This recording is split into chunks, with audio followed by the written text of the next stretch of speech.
Japan's prime minister says he's outraged over a threat made by ISIL to kill 2 Japanese hostages.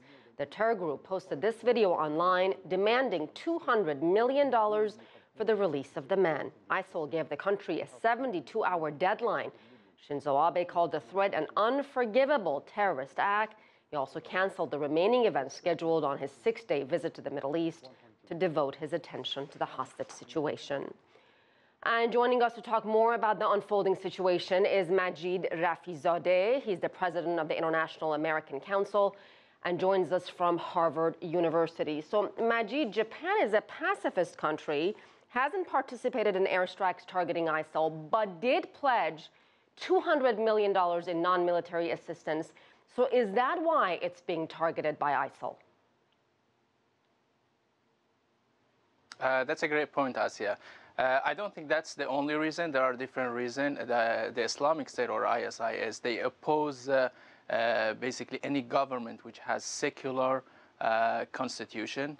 If the government is not based on their own interpretation of the Islamic law, the interpretation of the ISIS of Islam, they oppose that kind of government, and they believe that government should be overthrown. And I have to say that the Islamic State, or ISIS, they manage really to create enemies across the different religious, political, and ethnic spectrums. So there are different reasons, and the other, I think, factor is that they use ransom and they use extortion in a way in order to fund their campaign and their war. So Japan is clearly in a difficult position. It'll be criticism if it negotiates with the hostage takers, and it will get criticism if it does nothing and these hostages are killed. So what should Japan be doing? I think you're absolutely correct. Japan is a signatory of the 2013 G8 communique, which indicates that they reject paying ransom to terrorists. That will really give incentive more to the terrorists to take people for hostage, and will put more people at risk. But I think the other scenario could be to find a third party that can probably negotiate with them and release the hostages. Japan is absolutely in a difficult position. We have seen any videos which has been put online by the Islamic State of hostages.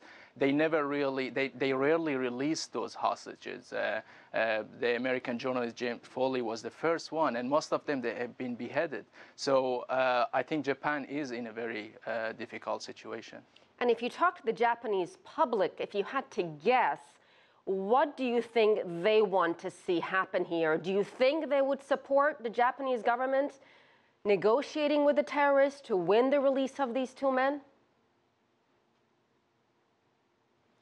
Well, from different research I've been reading, I think the Japanese people want to have more, take a position of more pacifist spectrum. And this comes really from the history of Japan post World War II, that they don't want to use military unless it's in case of self-defense. So they don't really want an aggressive methods to be directly involved in a war.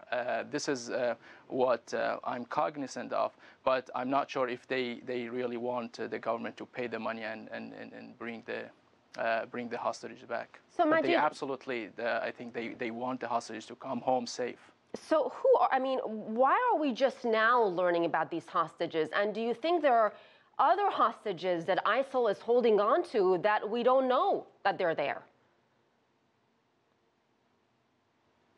Well, I don't know. It's really difficult to get information since we're not on the ground and we're not communicating with them. So it's difficult to know if they have any other hostages. But I think the issue is that they sometimes they have a media outlet that they called Al Furqan, and they have timing for putting these kind of videos up. And as you mentioned, the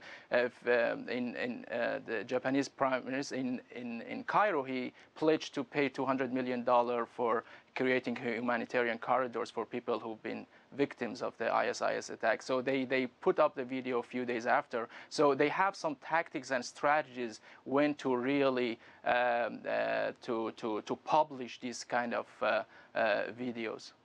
All right, Majid Rafizadeh, thank you so much, sir, for your time.